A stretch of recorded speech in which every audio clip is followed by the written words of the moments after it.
So really quickly, I just wanted to give Janie and Kayla, we're going to say a few words this morning. One of them, Janie was going to just tell us a little bit about the average for the first exam, just so you all know kind of what the average was for the class. That will give you an idea of how we're kind of doing as a class. And also, Janie, have you had time to look through question by question yet?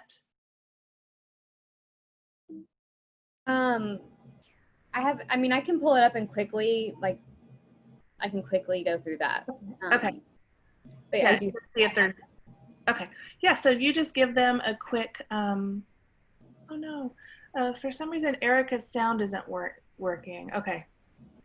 Okay, so hopefully Erica will jump back on. So our class average was an 81.3. It's very good. Very, very good. Very, very good. Very, very good. And one question we had some trouble on was question 14, which was, what theory best describes the following situation? A student comes in every day and sees a professor in thigh-high leather boots. He thinks the professor is very attractive and becomes aroused when he sees the professor. A few months later, the student is going through the mall and sees leather boots and becomes aroused. So that was one that we had some trouble on. That would be learning theory. That's right. Let's see. We didn't really have too much major problems with anything else. That was the only one that was below 30. So it gives you percentages of how many people got it right. So like a 91.3%, that means almost everybody got it right? So that one was at like 21%. Yeah, so let me just quickly explain that to y'all and why that's learning theory, right? So we naturally become sexually excited by particular things that fit our arousal pattern, right? And so for this person, he was naturally excited by the look of this woman, right? Who was his teacher. And he would get excited when he would see her, right? He'd go to class and he would be attracted to her and he'd become sexually excited. Well, she happened to wear these thigh-high boots, right? And so just looking at the boots, you know, if nobody was wearing them, he wouldn't be sexually excited, right? But over time, those boots became associated with the very sexy teacher, right? So they were paired together closely over time. And so the original stimulus, the unconditioned stimulus, right, which was the sexy teacher, the unlearned stimulus, which was the teacher who caused an unconditioned response, an unlearned response, the sexual attraction. The unconditioned stimulus, the teacher, got paired with the conditioned stimulus, which was the learned stimulus, which is the thigh-high boots, which normally just sitting by themselves on the floor wouldn't cause any sexual excitation, right? They got paired together so much that later on, when he was shopping at the mall with his mom, walking around shopping at shoes, he happened to see a pair of thigh-high boots, and he became sexually excited because those thigh-high pair of boots had been associated so often with his sexy teacher that he became sexually aroused by just looking at the boots, okay? So that's an example of classical conditioning, and that's an example of learning theory. Does that make sense to everyone? Yes, ma'am, it makes sense. Yeah. So for example, has anybody ever had perhaps the first person you really had a crush on, or the first person you dated, they wore some sort of perfume or cologne, right? And then after y'all maybe broke up or whatever, you would smell that cologne or that perfume and you would think of that person, right? That's another example of classical conditioning, right? And that's learning theory. What? Like a certain song that used to be like, yes, I guess, certain song. Yes. Thing. Way to go, Erica. Yep, absolutely. And you're like, I hate this song now. He ruined it for me. It makes me laugh. No, it's not that I hate it. It makes me laugh. Like They ruined that song for me. I love it. I love it, Erica. That's awesome. Yeah, so that's classical conditioning, learning theory. Okay, awesome. Thanks, Janie, for that update. We appreciate it. Y'all did great. 81%. That is stellar. So that's a really great class average. If you did not do as well as you would like to, please contact Janie or Kayla and I, and we can help you figure out how best to study. Talk to you about how you've been studying and see if we might have some ideas for you, okay? So I know there was a few people have reached out to me about that, and we're happy to talk to you through that. And Kayla now has a really exciting update that we've all been waiting for. Yes, Erica. Okay, in the chat, I had posted that for a while, I don't know why, that my speakers totally went out and I couldn't hear anything that was being said. So I don't know if y'all mentioned, but is there a way for us to email to see which ones we got wrong? Oh, we have not mentioned that. Yes. Yeah, so I'm sorry. That's okay. Yeah, so you can do a Zoom call with us, and we can talk you through which ones you missed.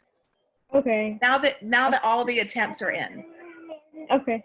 Yeah, but we aren't going to email because, you know, somebody may get that email and anyway, but we'll Zoom and tell you. Yeah, okay. Absolutely. Thanks, okay. Erica. Great question. Questions are precious. Questions are so Questions are precious. It takes a long time to create good questions, y'all, believe it or not. I don't doubt that. Thanks, Erica.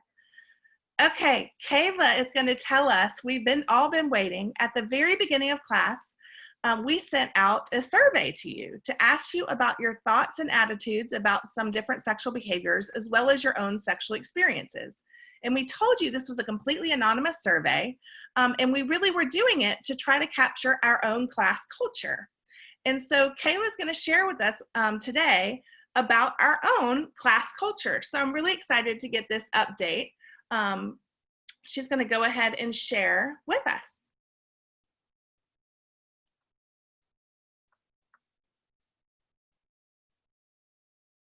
You're muted, Kayla. Yeah. Okay.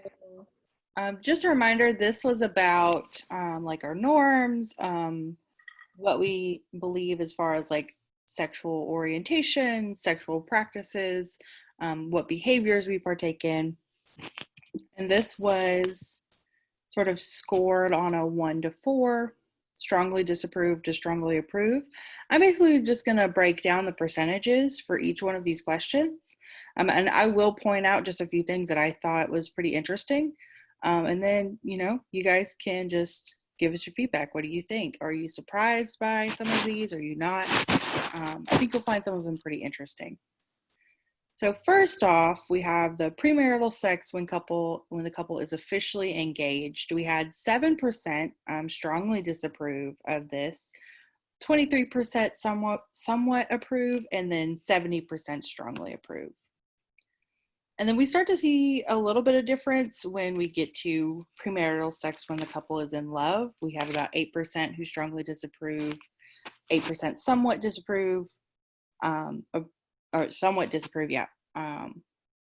15% approve somewhat, and then 69% strongly approve. So we start to see some fluctuations as we go from like committed engaged to just a couple in love. And then this one I thought was kind of interesting. Premarital sex when the couple is casually acquainted. The strongly disapproved group dropped off. And I don't know if that was just a mistake in like clicking, but now our strongly disapprove is now 0. Disapprove somewhat is now 15%, approve somewhat is 62%, and then strongly approve is 23%. So we definitely came down from strongly approve on this one, and then strongly disapprove vanished. I don't know where they went. So I thought that was pretty interesting. When we get to masturbation, 100% of people strongly approve of both female and male masturbation, which I thought was kind of interesting. You know, we do live in the South. We do live sort of in the Bible Belt, although I will say Memphis is more of a liberal space in the South. And in some places, there is like a lot of disapproval of masturbation on both sides. So I thought this was pretty interesting. Yeah, and I'll say this is the first time that it's, Janie, yeah, so this is the first time this has ever happened. So generally, the class will rate male masturbation higher in approval than they will female masturbation. So this is really interesting finding. This will be the first time in my class this has been the case. Exciting. Mm-hmm. So then we go to male homosexuality.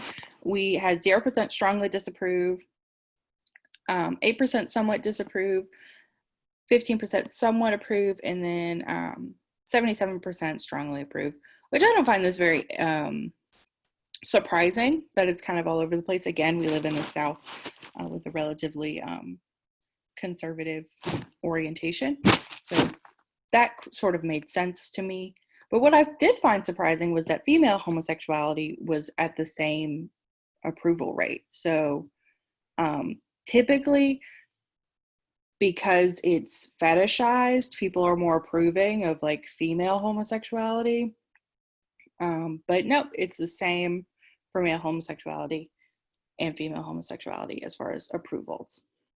I was surprised that no one strongly disapproved, given where we are, but that might be just the selection bias of people that come into this class. It might be a little more approving than other individuals on our campus. Then we have a question about extramarital sex. About 62% strongly disapprove, about 23% disapprove somewhat, and then about 15% strongly approve. Let's see. So oral sex on a clitoris, so I always have a problem pronouncing that. Cunnilingus, beautiful. Mm-hmm. So most people approve in some form. 8% approve somewhat, and then 92% strongly approve. And then I think it's the same. 8%. Yeah, it was the same, which is also unusual. Mm-hmm. So yeah, I think more people, at least in my opinion, I don't know what the research is, I feel like more people would be more comfortable with oral sex on a penis. Mm-hmm. So yeah, that's pretty interesting. Yeah. And then we go to anal sex. We have about 23% disapprove somewhat, 62% approve somewhat, and then 15% strongly approve. I think this has definitely changed within the last 10 years. You know, we're seeing a lot more approval for anal sex and a lot more participation in anal sex.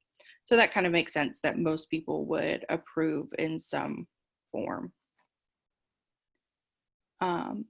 Legal gay marriage. We have strongly disapprove is 0, disapprove somewhat is 8%, and then strongly approve is 92%. So I thought this was kind of interesting because we saw some differences in the like approval of gay, like homosexuality, but we're seeing most people are approve of gay marriage, which I thought was really interesting. Then we have hooking up, which was, I thought it was interesting that it was so varied. Like there was a percentage for every answer. So 8% strongly disapproving, which might be that 8% that dropped off that one question when we're talking about premarital sex. Does 15% disapprove somewhat, 23% approve somewhat, and then 54% strongly approve. So I just thought it was surprising that while more people approved, it was still pretty like spread out. Heterogeneous. Yeah. Okay, and then we're going into the sexual behaviors question. So have you ever engaged in sexual intercourse? 77% said yes and 23% said no. How many partners have you had sex with? We had 15% say 0, 15% say 1 to 2, and then 69% say over 5. So one thing you might notice is that we have the 23% who say, no, I have not engaged in sexual intercourse, but we have 15% who say, I've had sex with 0 partners. So that could be a difference in definition of what sexual intercourse means. Some people don't regard oral sex as sexual intercourse, but as a type of sex. So they say, oh, well, I have had oral sex with 1 to 2 people, but I have not had any kind of penetrative sex. So really getting at definitions with people and having people understand that any type of sex is sex, right? Comes with inherent risks.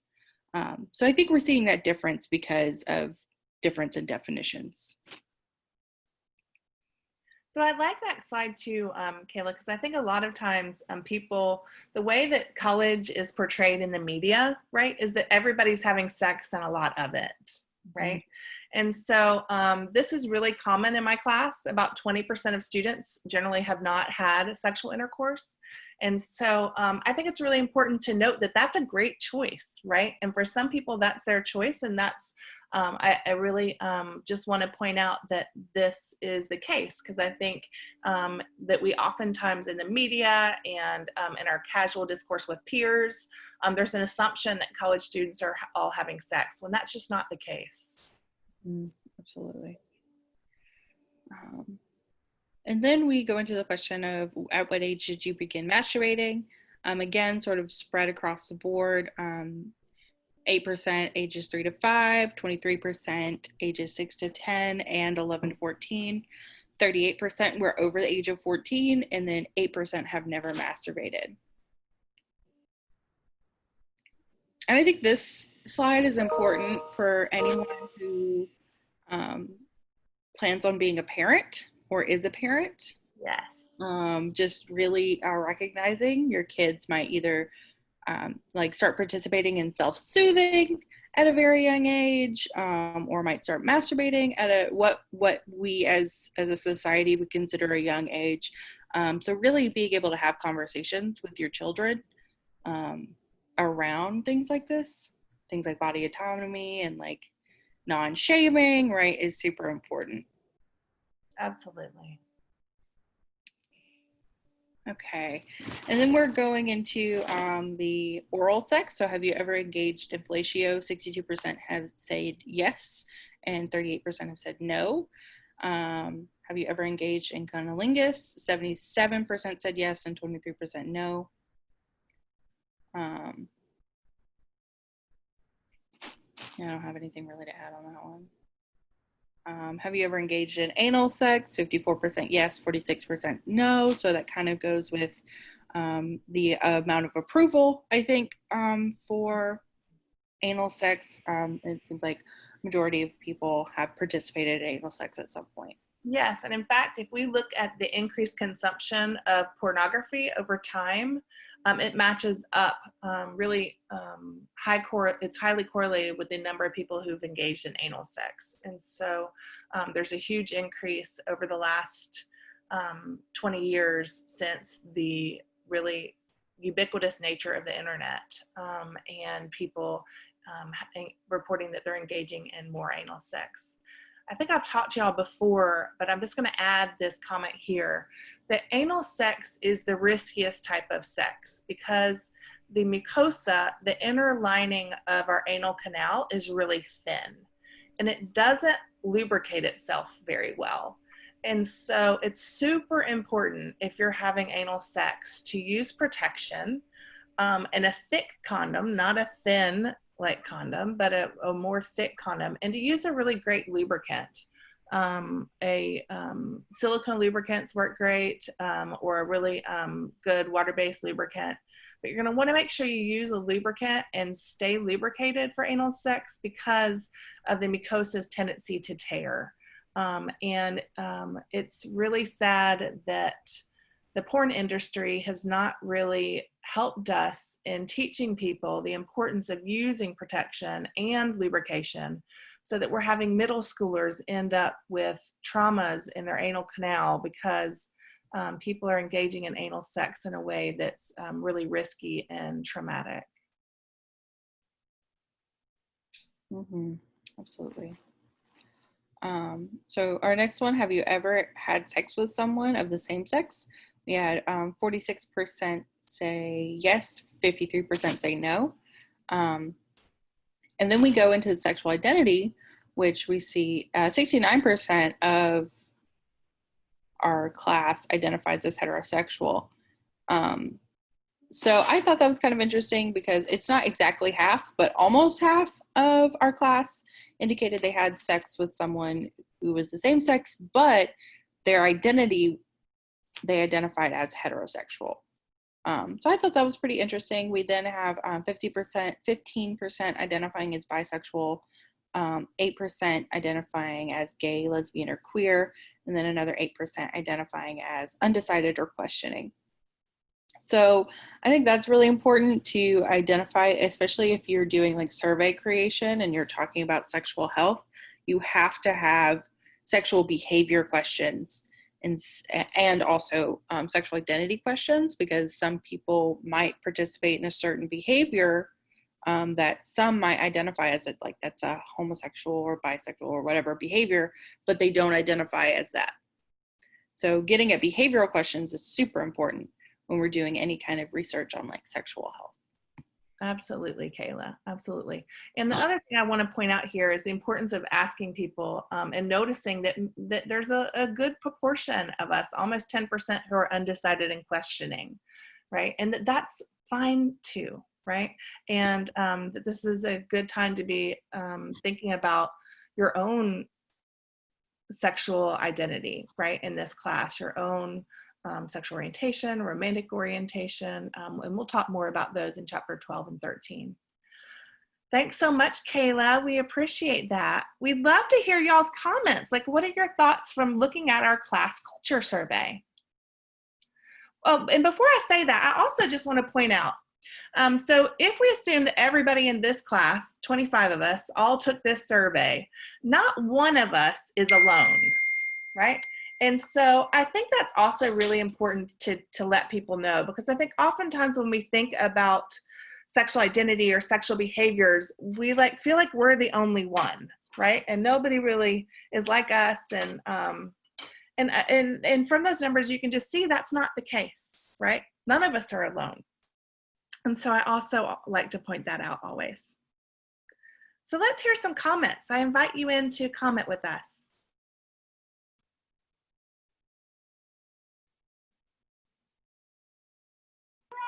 I found one thing interesting, the amount of disapproval of premarital sex being so high, just because I feel like as the times change, everything becomes less and less strict, or and I don't say this to say that I think that is wrong. Everybody has their own choice in their opinions. I'm just shocked that even just from my personal experiences of like what I've been surrounded by, I still have a religious family. I'm not gonna say I don't have a religious family, but I feel like it's like, considering we are in the South, I can kind of understand, but I feel like as a representative of like the entire country, I feel like it's becoming less and less required, I guess you can say, to be married and then have sex, or be married and then have kids. It's like becoming less and less traditional. So I felt a little shocked I felt that it's interesting that the survey showed that a lot of our classmates still ranked high disapproval of premarital sex. Yeah, I love that, Erica. Thanks for that comment. I think that's a great comment. I want to also just tell you, I think it's something really interesting about this particular statistic is that when we break that statistic down, oftentimes what we see is many people that have had premarital sex disapprove of it, right? And that is because our religious values and our cultural values are so strong, right? That those norms cause us to judge our own behaviors, right? And so oftentimes we'll see, and if I had the data in front of me, I could quickly analyze that and show you what the percentages are of people who said, I've had sex and I'm not married, right? And I disapprove of premarital sex. But that's a lot where the shame comes from, right? The shame around sex. Thanks so much, Erica. That was a great comment. Yeah, Gabriel. So I remember, say it's 2020, a few years ago, I was in a really deep conversation about the differences between casually being with someone, or being with someone casually and hooking up. and apparently they're two different things. Right. But yet they are still part of what we call hookup culture. So it's a really interesting way we see things, because as you said, in college, every college movie and whatnot, you see one guy with like X amount of people or one girl with X amount of people. And we see the viral stories of frat guys having the board of how many girls they've had, and then vice versa, they have the same sorority. So that stigma that college students are having more sex than classes is actually kind of funny. Yeah, right? It's way off. It's way off base. It's way off base. Gabriel, and you bring up a great point that Jamie also brought up in the chat bar, is that hookup and what hookup means is not consistent across our culture at all.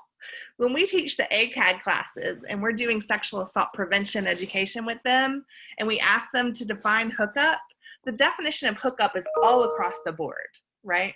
And so it's important to know when you ask questions, like questions that include these kind of colloquial terms, right, that you either define it or know that it's going to be a messy variable. And so we knew it was going to be a messy variable, but we were just interested in how many of you would suggest that you had or approved of hookups, right? And so, but if you wanted it to be more scientific, you would want to define what you're asking about, right? And so hookup is an extremely messy variable because people's definition of it varies a whole lot. So thanks for bringing that up, Gabriel. Any other comments about our class culture? I wasn't entirely. Hi, by the way. Hi, Meredith. Good to see you. You too. I was so sad to miss the movie night. How did it go? Oh my gosh, I'm so glad you brought that up, because that's the next thing we're going to do is ask two people to share their experience of Moonlight. So you'll get to hear about it a little bit. Yeah. Okay, wonderful. Well, I was just going to say it didn't entirely surprise me that so many people were against extramarital events, but in a way it kind of did. Like, I'm very, like we talked about, I'm very monogamous, but I'm not conservative. Like, there's a difference. Yeah. And not at all. And I hear a lot about people having extramarital sex, whether their partners approve or are okay with it or not. And I don't know. That to me, like the two couples that I know that are in open marriages, one of them, I guess it works out fine. I don't know. It just seems like that's their thing. And I know that, you know, and I just like, okay, whatever. And the other one, it actually ruined their marriage because he was more okay with it than she was. And it got out of hand. Yeah. So it's a slippery slope. But I don't know. And then I hear a lot about people that I've known for years, and these housewives and professional wives both are having extramarital affairs. Mm-hmm. I've never done that. I'm not saying I'm better than everyone else. I'm not comfortable with it. I have to look at myself in the mirror.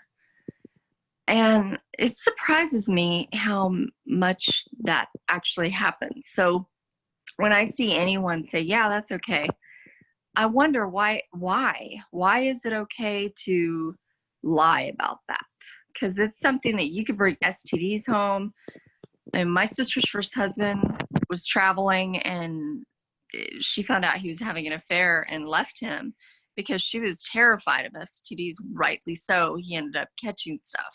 Right. Yeah. So, yeah, extramarital stuff is not, to me, it's not a liberal or conservative thing. It's truly, it could injure people's lives detrimentally. Yeah. Yeah, and I think that you bring up something that's really important about extramarital sex, right? Is that having a conversation about it is so important, right? Is this something that we agree to as a couple, right? Is this something that we're open to? And if we are, how are we going to protect ourselves, right? Because that is really important, right? So I have friends that are in open relationships. I have friends who are swingers, and they use protection, 2 types of protection, a spermicide as well as a condom when they're having sex outside of their marriage, right? And so they found a way to navigate the STI risk and the pregnancy risk, right? But you speak beautifully to another component of having extramarital sex, is that oftentimes people don't know what it's going to feel like to them to have the partner that they love having sex with other people, particularly if they start having sex with the same other person, right? And so it's like, oh, well, on business trips, okay, but then all of a sudden this person's in the same town, right? And then the time, it's like all of a sudden it's like, well, this person starts spending time when I was available to spend time with them, but they're spending time with this other person. And so extramarital sex is extremely important thing to talk about as you are going into relationships, as you're considering marriage, how you feel about it, right? How you would protect yourself if you decide to do it, having conversations around the emotional toll that it can take on both people and how you're going to monitor that. And having an open communication becomes extremely important, extremely important. And that's also, I feel like, another one that's important to give like a definition. I mean, it's okay when we know that we're going to get varying results, but if someone were to do a study, they would probably want to operationally define extramarital activities, because some people might, like, you want to define it in the fact that either both people are aware and know and are consenting, and then, or is it one person's unaware of this extramarital activity. So that's another one that comes down Yeah, to. absolutely. And so sometimes we'll do this live in class, right? When we're doing this live survey in class, and we'll do it both ways. And you see the numbers are very different. People feel very differently about extramarital sex when 2 people knew about it going in, right? Than they do if one partner doesn't know that the other partner is having extramarital sex. The approval rating goes way down when there's dishonesty, right? When there's cheating. Yeah. Yeah, that's the part that I too have an issue with. Yeah, the deception.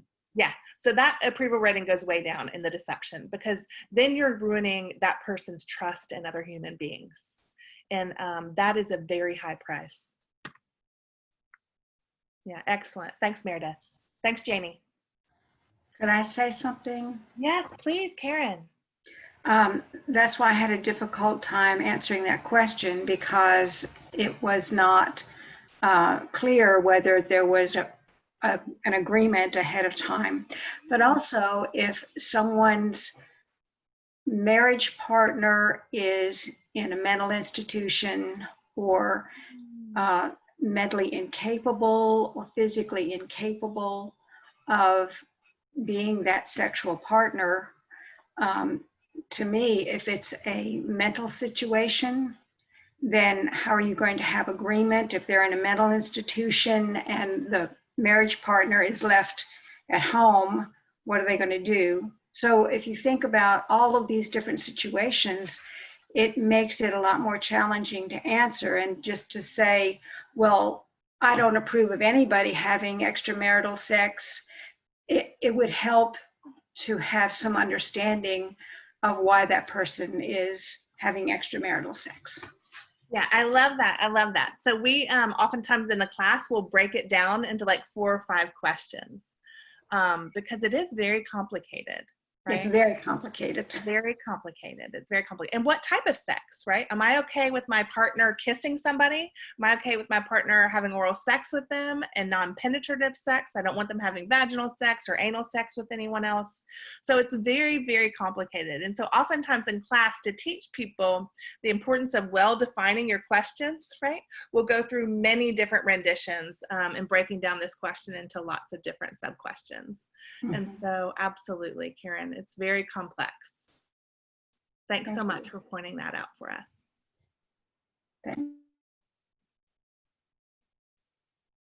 So this is important too to recognize, is that people make flash judgments, right? And so this question, you may just come across this question and go, nope, don't believe in it.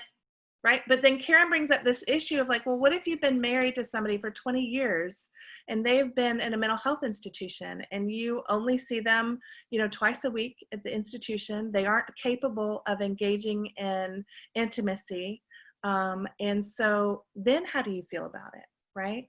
Then would you be okay if that partner stays married to their marriage partner who's in the mental institution, but also engages in sex with outside of marriage, right? So these questions are oftentimes very complex. And this is one of the reasons it's so important not to judge other people, because we don't know their stories, right? We don't know what's going on for them. And so thanks for pointing that out for us, Karen. All right. Well, Meredith, do you want to give us your one word? You didn't have an opportunity to do your one word today. I'm tired. I'm so tired. Yes. You and Dree are in the same boat. Very tired today. Very tired today.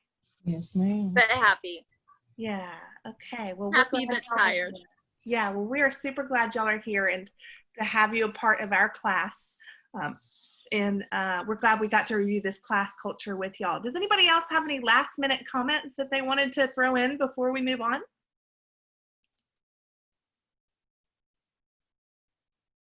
No? Okay, excellent. I do have one. Okay. I love that Karen brought that up. Thank you, Karen. That was really important because so my ex-husband's father ended up having a stroke, and his wife is a therapist. She was the one who talked him into having this heart surgery that gave him the stroke and felt extremely guilty. Oh. Yeah, it was unbelievable.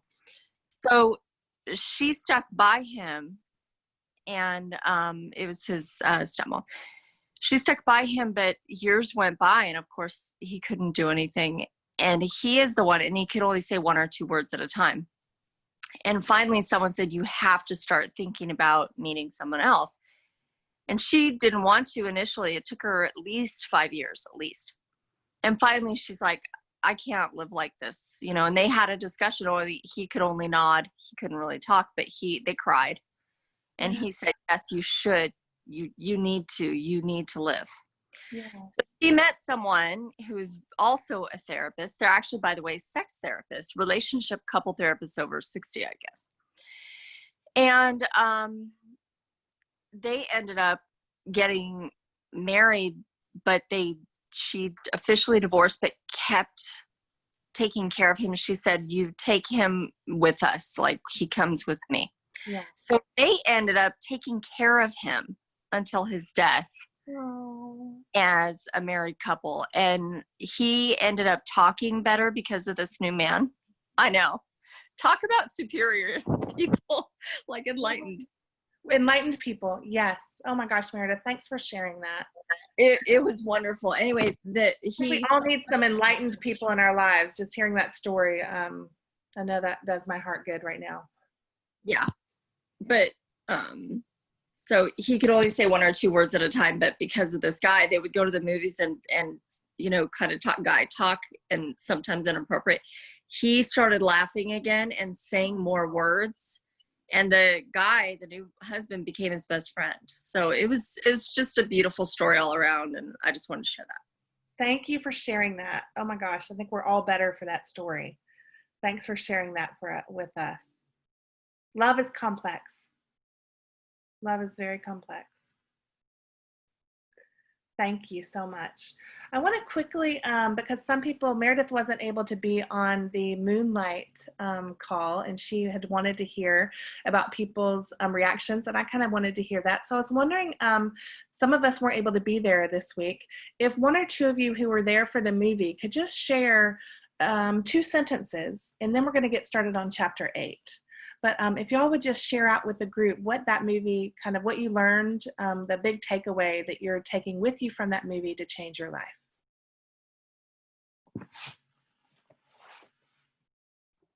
Well, I guess I'll start. Thanks, Kyla. Like I said before, it was very emotional, like to watch him go through what he went through with his mother and trying to identify himself sexually. But I think, like we discussed, you just need one person, at least one person, to always be there for you and have somebody you can lean on. And that's what we saw throughout the movie. He had his people where, though he didn't feel safe at home, finding them somewhere else. And the, I guess, curiosity he had within himself, he was able to see it through others and have them help him, I guess. That's it. That's my 2 words. Beautiful. I love it, Kyla. Yes. That we only need one person, right? The research is really clear on that, that we need one person for attachment to really help us to develop loving and trusting relationships with others. But that doesn't have to be a family member. And for many of us, it wasn't. Mm-hmm. Thanks, Kyla.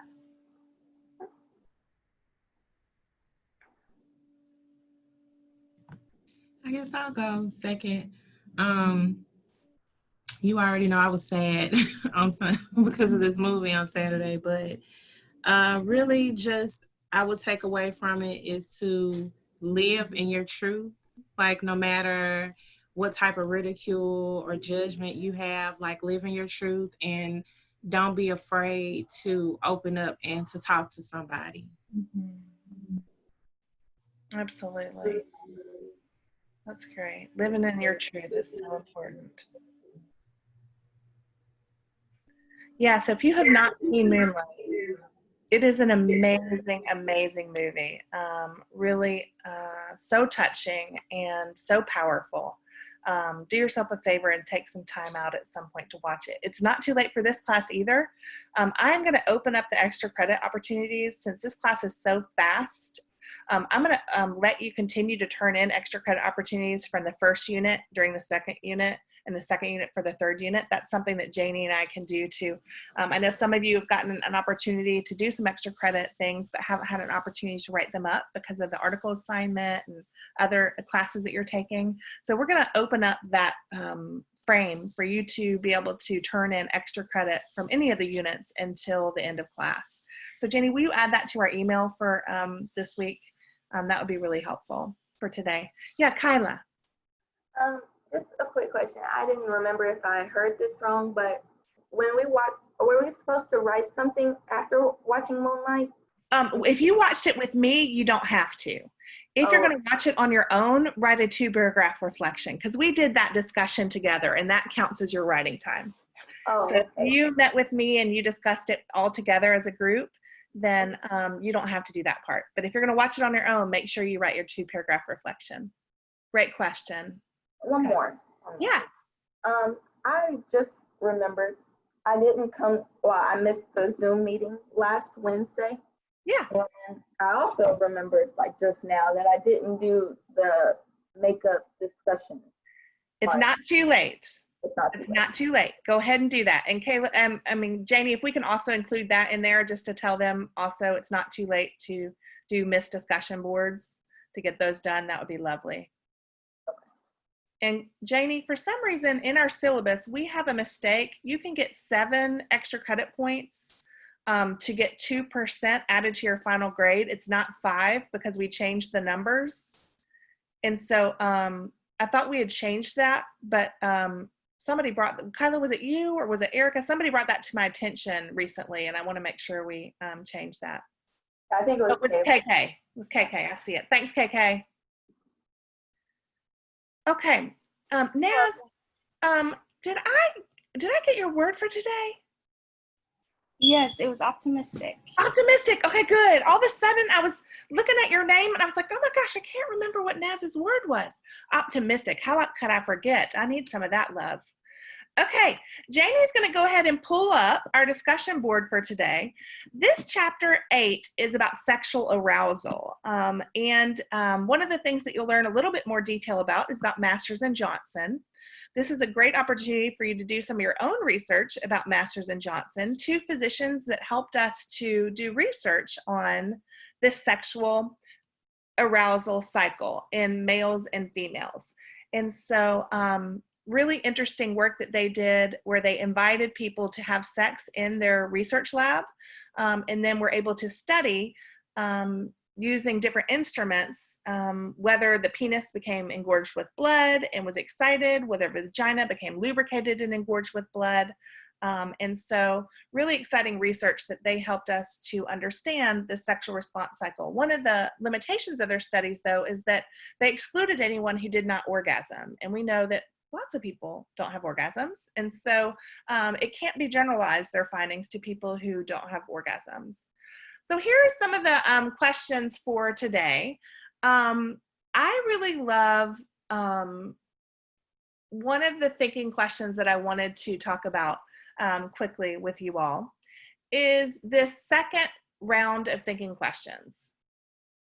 And I'm going to actually send you all out into discussion rooms to talk through this. And so Janie, would you mind copying the bullet points under the second thinking questions? The most men imagine that women masturbate in a particular way. What way is that? And put it in the chat so that people can see it when they go out to their discussion rooms, their breakout rooms. So these are the questions you're going to answer. Most men imagine that women masturbate in a particular way. Why? What way is that they're imagining that women masturbate? Why might they think that women masturbate in that way? What cultural beliefs about sex direct men and many women to that conclusion? And how do these same ideas influence how men try to pleasure women in partnered sex? What's the consequence for the woman's sexual pleasure? Okay, I'm about to send you guys into breakout rooms and you guys are going to think through these answers. Are you ready? Here we go.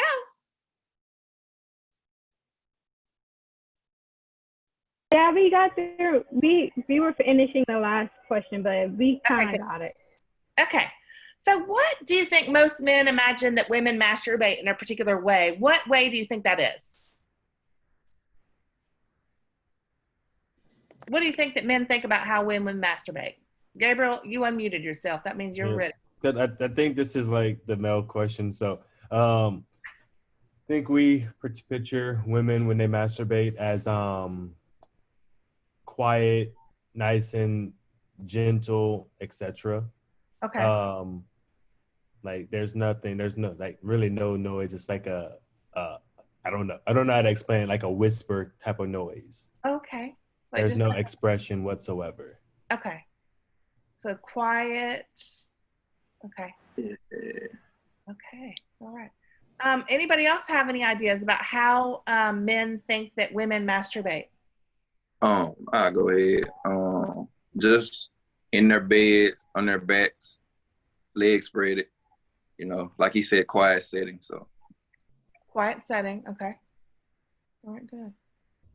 What is she using to masturbate? Fingers, hands, or she might have a sex toy. Okay, fingers, hands, or a sex toy. Which do you think is perhaps the most common way? Her fingers. Okay, fingers. Stimulating clitoris. So. Okay. Do you think most men think that, Dunn? Yeah, I do. Most men think that? Okay. The girls are like, that's not what most men think. No. You guys that's what you think. And so you think everybody knows what you know. I'm just saying, like conversation or something. Oh, that's what some men is. What I've had. Eric and Kyla are giving you the big no, the big no, neck swinging off. Yeah. Oh. Have you guys ever seen when Harry Met Sally? Oh yes, that's a great scene. If you've never seen the orgasm scene in Harry Met Sally, you got to watch that scene. That's more accurate. Yeah. It's really great. You'll have to Meg Ryan. You can even just watch the clip. What that's the name of the movie? Yeah, When Harry Met Sally, and it's Meg Ryan. You got it. It's really funny. All right, I'm gonna check that out and let y'all know some feedback. Oh yeah, you won't be disappointed. Yeah, we want to hear back on your reaction to that. Yeah, I guess. Eric and Kyla, we saw y'all with the big old. So, what do you think most men think about how women masturbate? I think just because of what's portrayed in movies that, and I'm not saying that say Don and Gabriel, this is no offense or whatever. Okay. I just think that men think that women just have a drawer filled with dildos that come in like different sizes and different angles and different all this stuff. That's why I just feel like it's a common, huh? What? Pull out a whole arsenal. All right, that's right. Yeah, we just have pick like one for every day of the week that's different in some type of way. You know, that's I think the conception, like the common thing. Because I mean, like in movies, I even see like that's what I see. Like that's what it is thought to be the case. Okay. Kyla, is this similar to how you think men think? Okay, Kyla was the same. Okay. Okay, good. And so I can't see Naz or Jessica or KK or Dree. Is that similar to what y'all think men think? Much. Pretty much, Dree says. Pretty much. Mhm. Okay. Yeah. Alrighty. Okay, KK said yep. Why might men think that women masturbate that way? Well, I said in my group, I feel because men are selfish and egocentric, and they feel as though, you know, not all men, but most of them, but when it comes to sex, it's like they think, okay, well, she likes it when I stick my stuff up in there, so when she sticks this up in her, she likes that too, so that must be what she likes, cause when I do it, she be screaming. So that's right. She must do the same thing. That's right. Okay. That's my boy voice. Kyla's man voice is very convincing, didn't you think? So yeah, and so something about because men feel like they pleasure their women so well, right? That when the women are pleasuring themselves, they must use something that's similar to their amazing penises, right? Yes. Okay. Right. Okay. What cultural beliefs about sex direct men and many women to that conclusion? Media. What cultural beliefs? Media. Media. Right? Porn. Media, right? Are all about the penis, right? And the money shot, right? And so, absolutely. And so that's huge in our culture, that it's the penis that's in charge of the sexual experience. Right? How do these same ideas influence how men try to pleasure women in partnered sex? Let's hear from somebody who hadn't talked to us yet today very much. Why do these same ideas influence how men try to pleasure women in partnered sex? Naz? Yeah, we talked about this in my group, and I guess it's just, I think was it Kayla who touched up on their ego, and you know, it's the porn industry and like the media is very unrealistic. They're paid actors, so they think that they can reenact that in the bedroom with their partners, and it usually goes downhill from there. But I think that's why. Yes. And so absolutely, the porn industry has done a lot to make us think that using all these wild positions and a really fast rate and is what feels good to the female porn actors. Well, it's not feeling good to them, and it's not feeling good to their partners either, right? And they're not really paying enough attention to female lubrication, right? Because lubrication is so important to the female sexual experience, as well as to the clitoris, right? And so, absolutely, these are things that definitely lead to men pleasuring women the way they believe that women like to be pleasured, which in porn and in movies seems to be through insertive penile vaginal sex, right? Or penile anal sex, right? And so it's really important to teach people that women enjoy having their lips massaged, right? Their clitoris stroked, right? And their thighs have pressure on them, right? And to have conversations about what the person that they're having sex with enjoys, right? So that they can do what their partner enjoys, right? And so you guys did a good job on that. What's the consequence for women's sexual pleasure? All of these beliefs that we've talked about so far. What happens to women's sexual pleasure? And let's hear from somebody who has yet kind of share out today very much. I would say it kind of, well, for me, I would say it would diminish my sexual pleasure if it's, you know, you have to, I guess, act like you're enjoying it, because most of the time, and that's what we talked about in our group, is once you tell someone like, hey, can you do it this way because it makes me feel good, instead of just pounding away like that's uncomfortable, they might get offended. So you kind of just have to suck it up and deal with it, and it doesn't, you don't desire it as much because that's what you have to look forward to. Okay, awesome. Awesome. Way to go, Dree. That was awesome. I'm going to share with you guys one more discussion question that I want you to think about before our class on Wednesday, okay? Can y'all see my screen? So this is on the discussion list, right? And Dree leads us perfectly into this next activity, which is faking orgasms. Women sometimes fake orgasms. By the way, men do too. Brainstorm a list of reasons why a person might fake an orgasm. Make sure to include sociological reasons as well as psychological and interpersonal reasons. Now, try to come up with solutions to each of these problems that lead women and some men to fake orgasms. Okay? I want you all to think through this between now and Wednesday. This is under the Chapter 8 discussion questions, right? But this is something that's a big problem in our society. People faking orgasms. When we fake orgasms, what are we really doing? Gabriel. You just threw me out there. I was like, when we fake our orgasm, we're not really communicate our sexual needs and wants towards our partner. So, I mean, I could say if a young lady tells me that she had an orgasm, I'm gonna walk out the bedroom. I'm a king. But in reality, he's like, haha, Joker. Right. And so the next time you have sex with this woman who told you she had an orgasm and you're feeling like the king, the next time y'all get together, what you gonna do? I'm gonna do the exact same thing that I did. Amen, brother. Amen, brother. Right? And so you're teaching someone, when you fake an orgasm, you are teaching someone how to have bad sex with you. You are rewarding them for something that was not feeling good for you. So therefore, for the rest of your duration with that partner, you will not have satisfying sex, right?